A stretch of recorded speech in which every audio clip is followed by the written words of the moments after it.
अमरावती महानगर पालिका द्वारा संपत्ति दरों में नियमबाह्य तरीके से किए गए वृद्धि के विरोध में संपत्ति धारकों से अन्यायकारक टैक्स न भरने का आह्वान अमरावती नागरिक कृति समिति की ओर से किया गया है। अमरावती महानगर पालिका के तत्कालीन आयुक्त व कर अधीक्षक के षड्यंत्र के तहत अमरावती महानगर पालिका क्षेत्र के 3 लाख संपत्ति धारकों को नियमबाह्य तरीके से संपत्ति दरों में बड़े पैमाने पर वृद्धि की गई।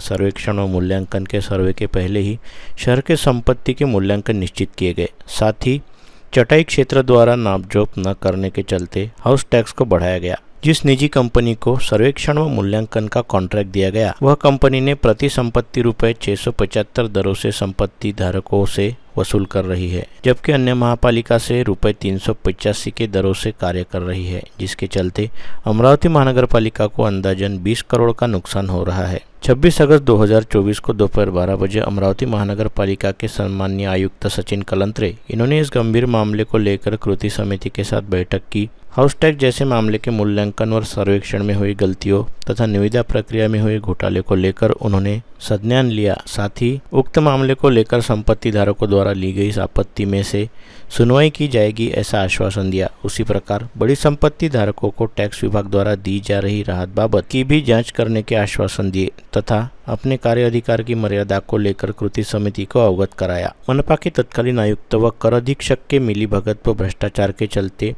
अमरावती महानगर पालिका क्षेत्र के संपत्ति धारकों को बड़े पैमाने में आर्थिक नुकसान हो रहा है। इसलिए अमरावती नागरिक कृति समिति ने जब तक अमरावती महानगर पालिका शासन जनप्रतिनिधि इस बढ़ाए गए संपत्ति टैक्स रद्द करने का निर्णय नहीं लेते, तब तक अमरावती महानगर पालिका के सभी संपत्ति धारकों से अपील की जाती है इस अन्यायकारक मनपा का टैक्स न भरा जाए तथा असहयोग आंदोलन का हिस्सा बने। ऐसी जानकारी पत्रकार वार्ता में अमरावती नागरिक कृति समिति की ओर से दी गई। इस समय माजी नगर सेवक मुन्ना राठौड़, माजी नगर सेविका रश्मि नावंदर, समीर जवंजाड़, देवा राठौड़, पवन माहुरे सहित अमरावती नागरिक कृति समिति के पदाधिकारी उपस्थित थे। अमरावती नागरिक कृति समितीच्या वतीने मी मुन्ना राठौड़, माजी नगरसेविका रश्मिताई नावंदर, समीर जवंजाड़, संजीवभाऊ गवाडे, निलेश देशमुख, पवन माहुरे व कृती समितीचे सर्व सदस्य आम्ही मागच्या 2.5 वर्षापासून महानगरपालिकेने 2022मध्ये मालमत्ता करामध्ये मोठ्या प्रमाणात दरवाढ केल्यामुळे अमरावती मालमत्ता धारकामध्ये एक रोष निर्माण झालेला आहे आणि वाढीव मालमत्ता धारकाचा निर्णय घेत असताना त्यांनी नियमबाह्य पद्धतीने तो निर्णय घेतला आहे आणि मालमत्ता धारकांना याबाबत विश्वासात घेतले नाही। तसेच मालमत्ता धारकाची डिमांड नोटीस दिल्यानंतर त्यांच्या हरकती किंवा त्यांच्या सूचना घेण्यात आलेल्या नाही, त्यांच्या बाबत सुनावणी झालेली नाही व तसेच महानगरपालिकेचे सर्वेक्षण व मूल्यांकन करत असताना सरसकट हाऊस टॅक्स लावण्यात आला। परंतु महाराष्ट्र महानगरपालिकेच्या अधिनियमानुसार फक्त कार्पेट एरियालाच टॅक्स लागतो, त्याच्यात बाथरूम येत नाही, बाल्कनी येत नाही, जिना येत नाही, पार्किंग येत नाही, वरांडा येत नाही। परंतु या खाजगी कंपनीनं आणि महानगरपालिकेने सरसकट टॅक्स लावलेला आहे। त्याच्यामुळे ज्यांना 1000 रुपये टॅक्स होतो त्याला 10,000 रुपये आलेला आहे। त्याच्यामुळे मालमत्ता धारकांवर अन्यायकारक टॅक्स लादण्यात आला महानगरपालिकेच्या वतीने।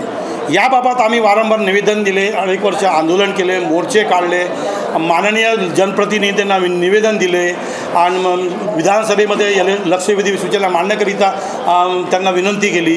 हा सर्व प्रकार करत असताना आता महानगरपालिकेने काय केले, ही प्रक्रिया राबवित असताना, निविदा प्रक्रिया राबवित असताना त्याच्यात 20 कोटीचा भ्रष्टाचार केला। काल माननीय तत्कालीन आयुक्त श्री मनपाचे कलेंद्र साहेब यांनी याबाबत आमची बैठक घेऊन या विषयाचा गांभीर्य लक्षात घेऊन त्याला सिरियसली त्याची बैठकीची त्यांनी प्रश्नाची जाण करून घेतली, मुद्दे समजून घेतले आणि त्याच्यातून मार्ग काढण्याचा आम्हाला आश्वासन दिलं। परंतु त्यांनी ठोस मालमत्ता, वाढीव मालमत्ता कर रद्द होईल असं त्यांनी काही सांगितले नाही।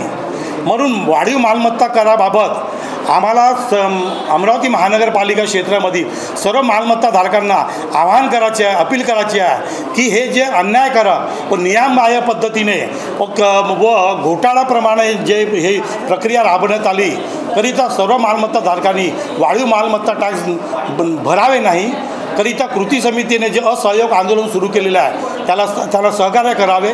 जेव्हापर्यंत माननीय उच्च न्यायालयामध्ये हे प्रकरण न्यायप्रविष्ट आहे, त्यांचा निर्णय येत नाही, जेव्हापर्यंत या प्रकरणासंदर्भात जनप्रतिनिधी आणि महानगरपालिका ठोस निर्णय घेऊन मालमत्ता धारकांना त्याचा न्याय देत नाही, तेव्हापर्यंत मालमत्ता धारकांनी टॅक्स भरू नये अशी आम्ही तुम्हाला अपील करण्यात येते।